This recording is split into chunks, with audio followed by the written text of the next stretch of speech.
Now, I hope you enjoy this next clip. It's pretty long. We started to listen to it, and we're laughing because this whole town hall craze that took off a decade or so ago, where politicians go around and they get a room full of regular voters, and then they answer questions. And it's always the most downtrodden and pathetic cases that stand up and hit the candidate with their story, and then the candidate has got to pretend that they're going to fix that individual's problem. Exactly. No matter what it is. The best plan for your life, because things have turned out crappy, is for the President of the United States to design some policy and shove it through to help you. Holy crap, people. No matter what your situation is, with all the different, lifestyle, job, bad luck choices, that everything that's come your way, right. The government should have a plan to make sure that you're in a nice home, living a comfortable life. Yeah. And this one has got... This one is funny. You can just listen to the president like his wheels spinning in his head. How am I going to help this person? This is great. This is pretty good. Hi, Mr. President. Hi, Karen. About 3 years ago, just under 3 years ago, I took a job with the federal government thinking it was a secure job. Recently, I've been told I'm being laid off as of June 4th. And it is not an opportune time for me. I am 7 months pregnant, in high-risk pregnancy, my first pregnancy. My husband and I are in the middle of building a house. High-risk pregnancy. We're going to be completely approved. Yep. I'm not exactly in a position to waltz right in and do great on interviews based on my timing with the birth. And so I'm stressed. I'm worried. I'm scared about what my future holds. I definitely need a job. And I just wonder, what would you do if you were me? Well, Karen, first of all, I think you'll do great on interviews just based on the way you asked the question. And congratulations on the new one coming. Thank you. Where were you working? The National Zoo. Uh-huh. And I would be non-essential employee number 7. Right. Well, pregnant zoo worker. Well, look. I work in panda policy. Let me just first of all say that workers like you for the federal, state, and local governments are so important for our vital services. And it frustrates me sometimes when people talk about government jobs as if somehow those are worth less than private sector jobs. When they're worth more. I think there's nothing more important than working on behalf of the American people. Well, I thought that I'd be more important than secure. I agree with you. Wow. I think the challenge has been that in some of these negotiations to try to reduce the deficit, I think the feeling, particularly on the part of some folks on the other side of the aisle, has been that we want to just cut and cut and cut, and that somehow is going to create economic growth. Now, the truth of the matter is our biggest problem when it comes to jobs right now is not in the private sector. We've been creating a lot of private sector jobs. The reason the unemployment rate is still as high as it is, in part, is because there have been huge layoffs of government workers at the federal level, at the state level, at the local level. Teachers, police officers, firefighters, social workers.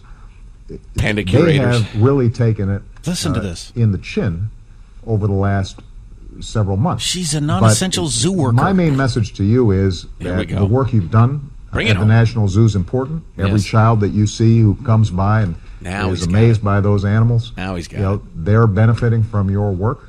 Right. I don't want to sort of find out more details in front of everybody about what your status is, but we can have a conversation maybe afterwards. Oh, Lord. The President of the United States is going to sit down and go over the resume of a pregnant zoo worker and suggest maybe instead of just work history, why don't you list like goals you've achieved and positive language? So let's see what else. So it is the federal government. Have you applied at a pet store? The president is standing there, and I think he probably actually believes this, but they all pretend to believe it, whether they believe it or not. But I think he actually believes it. The federal government should have a way to make sure that a pregnant with a difficult pregnancy, out of work zoo worker who's building a new home with their husband can continue to do that no matter what happens in the worst economy in 80 years. I'm introducing the National House Building High-Risk Pregnancy Anti-Discrimination and Interview Law of 2011. Is there anything? And Zoo Job Protection Act. Oh, Lord! Listen, it's the mindset, people. It's not that I don't feel bad for this poor woman. No, it sucks. Oh, my God, what a stressful time for her. Well, you know what one of the answers is? One of the answers is, I guess you're not going to build a new home. Yeah, oh my God, you're going to have to pull the plug on that. Probably put it on hold. Yeah, pull the plug on that and sell whatever you've built so far, move into an apartment. That's probably what you're going to have to do. Yeah, a few years down the line. A lot of people have to do that sort of thing. A few years down the line, you'll get your money together and you'll get a house. And that mindset, I mean, and this is wrong. What's wrong with the whole balance of the whole public-private thing? Her saying, I thought, I got a government job, so I thought I was secure and important. You were wrong. Why? Why would you be more secure? Why would anybody ever think that a government job should be more secure than a private job? Why? The president should have just said, you were wrong. Next question. Right. You're wrong. Right. Government jobs aren't and shouldn't be more secure than private jobs. Why would they be? God, it's like that horrible. Is this my new normal, woman? I don't know. Why are you asking me? Go run your life. That poor non-essential zoo worker got screwed by the fact that her federal job as a zookeeper didn't turn out to be a job for life, where you're no matter how bad the economy gets, worst economy in 80 freaking years, I still get to be a zoo worker as a federal worker. I'm not going to lose my job. But I'm building a house, Mr. President. And the president is not going to say that. And you know what? No president would have said that. President Getty would. No president would have said that. Please vote for me someday. Chris Christie might have said that. I've got some closets to clean out, if you hear me, skeleton-wise, but as soon as that task is accomplished, by God, I'll be declaring. Complicated pregnancy zoo workers building a new home is that constituency. Wow, ma'am, that is a shame. Friends, family, church, etc., I would look to them. Next question. Government jobs aren't permanent. Neither is any other job. Oh, my, how many times have I been fired?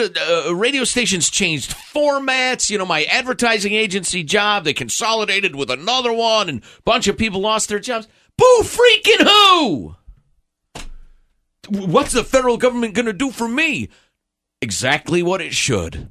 Nothing. You wanted to be a zookeeper for a living, which I'm sure is a cool thing to do. Sure. And it's a federal job, and you think that that's a permanent situation no matter what happens with the economy. Lemur specialist.